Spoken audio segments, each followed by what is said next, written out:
বেঁচে থাকা বিশাল বিলাসিতা, বেঁচে থাকা এমন বিলাসিতা, বেঁচে থাকা আল্লাহর এমন নিয়ামত যে মানুষ সুবহানাল্লাহ বললে আসমান আর জমিনের খালি জায়গাটা নেকিতে পরিপূর্ণ হয়। মানুষ আলহামদুলিল্লাহ বললে নেকির পাল্লা ভারী হয়ে যায়।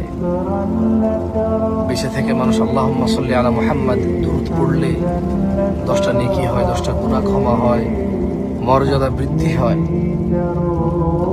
ওর প্রতি রহমত নাজিল হয় 10 বার।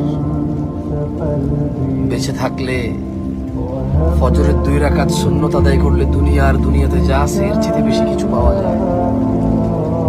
বেঁচে থাকলে ফজরে 2, জোহরে 6, মাগরিবে 2, ইশায় 2, মোট 12 রাকাত সুন্নতে মুআক্কাদা পড়লে আল্লাহ সুবহানাহু ওয়া তাআলা জান্নাতে ঘর তৈরি করবে। যে ব্যক্তি প্রতিদিন 12 রাকাত সুন্নত আদায় করবে তার জন্য আল্লাহ একটা করে ঘর নির্মাণ করবে। সুবহানাল্লাহ।